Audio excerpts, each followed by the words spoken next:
Para falar sobre essa nova operação da Polícia Federal, Maíra Gama, bom dia, conta tudo pra gente.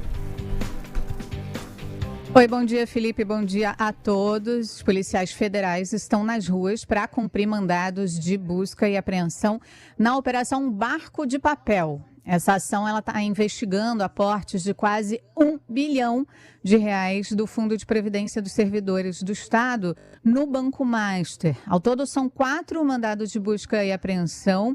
Foram cumpridos em Botafogo e na Urca, na Zona Sul, aqui do Rio de Janeiro.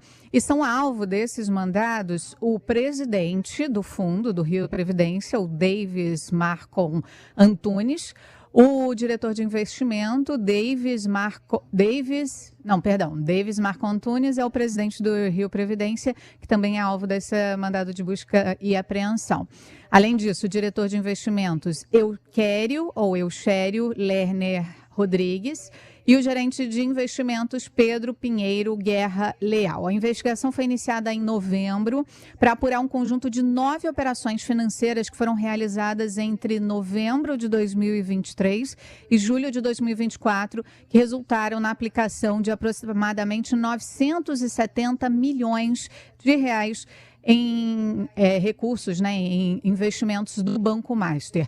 Ainda de acordo com a PF, há suspeita de irregularidades nas operações financeiras que expuseram o patrimônio do Rio Previdência a um risco elevado que é incompatível com a sua finalidade. O Rio Previdência é responsável pelo pagamento de aposentadorias e pensões a 235 mil servidores inativos aqui do Rio de Janeiro. O fundo utiliza esse dinheiro que é arrecadado com descontos direto em folha dos servidores para aplicar no mercado financeiro, o que deveria garantir uma sustentabilidade do fundo, sem expô-lo, claro, ao risco. Em maio, o Tribunal de Contas aqui do Estado já tinha alertado para graves irregularidades aos gestores do fundo. E em outubro, o TCE voltou a criticar esses aportes e determinou uma tutela provisória que impediu o Rio Previdência de fazer novas transações com o Banco Master. Bom, agora os policiais federais seguem nas ruas, cumprindo esses mandados de busca e apreensão para conseguir provas, para avançar nessas investigações. Todo esse material vai ser levado para a sede da Superintendência da PF aqui no Rio de Janeiro. A gente lembra que o presidente e também os diretores do Rio Previdência, eles são alvos de busca e apreensão. Não há mandados de prisão contra eles, apenas a coleta de material para auxiliar nas investigações da PF. Felipe. Tá certo, então a Maíra volta a qualquer momento, toda a equipe do Rio de Janeiro volta a qualquer momento para mais informações dos desdobramentos dessa operação Barco de Papel, que não deixa de ser, um capítulo adicional desta novela, deste romance que começou no dia 18 de novembro, Joana, do ano passado, com a primeira fase da Operação Compliance Zero. Foi aí que todo o castelo de cartas do Banco Master começou a desmoronar, com investigações por todo o ano de 2025, aliás, começando no ano de 2024 já.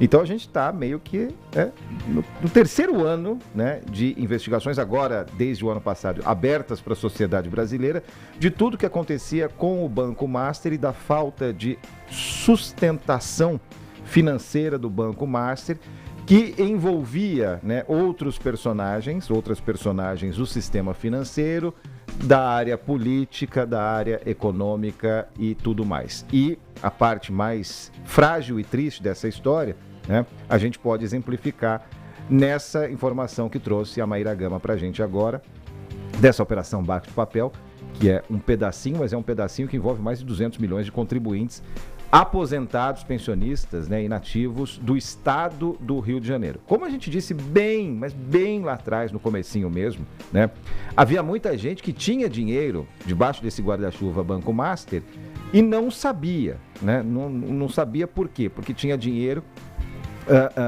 em fundos, que terceirizavam as suas operações para o guarda-chuva do Banco Master, e alguns fundos, inclusive, públicos, como é o caso da Rio Previdência, que nós estamos citando hoje, né? Como a gente tem dito aqui, a gente falou hoje mais cedo, o Banco Master, os estilhaços do caso Banco Master pegaram várias autoridades, e uma das vidraças, né, foi justamente a Justiça Brasileira e justamente, especificamente, o Supremo Tribunal Federal. A gente falou um pouquinho mais cedo, né, Joana, de algumas implicações, né, especificamente falando do quê? Do movimento que logo cedo o ministro Dias Toffoli tomou para trazer para o Supremo Tribunal Federal as investigações que até então estavam na primeira instância, né? Esse movimento foi muito questionado. Por que aconteceu? Porque havia uma citação, né, em documentos apreendidos a um parlamentar. E aí, automaticamente, né, pela Constituição, essa investigação sobe para o Supremo Tribunal Federal.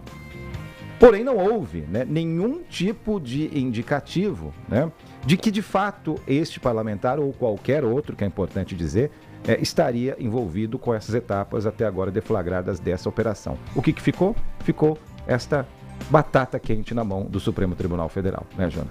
E pelo que a gente sabe, pelo que a gente tem de informações, pelo que a gente tem de apuração, o ministro do Supremo Tribunal Federal, Dias Toffoli, não vai abrir mão desse caso para, de acordo com informações de bastidores, para não se curvar perante a pressão que a sociedade está fazendo. Mas a sociedade está fazendo essa pressão porque há muitos pontos de interrogação em relação à atuação do ministro Dias Toffoli nesse caso específico. Por quê? Por que tanto sigilo? Por que manter a investigação no Supremo Tribunal Federal? Essas são as perguntas da população há semanas, e ontem nós tivemos a divulgação de uma nota. O ministro Edson Fachin, presidente do Supremo Tribunal Federal, então ele pela primeira vez falou sobre esse caso, não citou o caso diretamente, não tem nada escrito Banco Master lá, mas ele diz que eventuais vícios, abrindo aspas aqui, ou irregularidades, vão ser examinados nos termos regimentais, que essas questões têm um rito próprio, que vão ser apreciadas pelo colegiado com a seriedade que merecem. Então, que o Supremo Tribunal Federal, se houver alguma possível irregularidade, com o tempo irá investigá-la. Em seguida, isso já é um posicionamento. Em seguida, o ministro Dias Toffoli, ele diz que o Supremo fez muito no Brasil em defesa do Estado. Fachin. Ministro Fachin, obrigada. O ministro Edson Fachin disse em seguida, então, que o Supremo Tribunal Federal fez muito no Brasil em defesa do Estado de Direito Democrático e que fará ainda mais, que as instituições devem ser aperfeiçoadas, mas jamais destruídas. Eu acho que esse posicionamento, esse é que gera um questionamento. Quem está querendo destruir o Supremo Tribunal Federal? Porque no ano retrasado, quando houve a tentativa de destruir, aí sim, até patrimonialmente falando, o Supremo Tribunal Federal, os ministros foram muito contundentes no contra-ataque, né? Disseram, não, aqui ninguém vai mexer, ninguém vai atacar o STF. Mas agora, o que está acontecendo não é isso. Então, não vale essa comparação, nem vale o mesmo tratamento. As pessoas têm o direito de se questionar, as pessoas têm o direito de fazer essa pressão, têm o direito de querer respostas. A falta de respostas mostra que algo não está certo. E isso vai, claro, ter consequências não só na credibilidade do coletivo, do STF como um todo, mas também em outras instâncias, em outras instituições. A Procuradoria-Geral da República, que negou, né, então arquivou o pedido de investigação em relação a Dias Toffoli. A gente não tem posicionamento oficial. Por que o presidente Lula não fala nada? Por que governadores não falam nada? Por que só a imprensa e a população civil está falando alguma coisa? É uma inquietude que vai continuar, mas a gente também vai continuar perguntando e fazendo essa pressão, que é bem diferente do que bater. Pressionar é diferente do que bater. Até porque, se ficam essas perguntas, Joana, você disse assim, destruir, né, o STF. Tem gente que quer sim, né? Tem gente que quer sim. Não vamos nos esquecer daquela boa e velha expressão, um cabo e um soldado. de 2018, né, do passado remoto de 2018, mas que está na nossa memória, essa sentença proferida em 2018, justamente sobre isso, né? Para fechar o STF, basta um cabo e um soldado. Então, à medida que você deixa essas dúvidas, você alimenta, né, esse cercadinho que acha que tem razão para destruir um dos pilares da democracia. Destruir mesmo, essa é a palavra. Então, seguiremos aqui atento e atenta. Todos os dias. Todos os dias, né?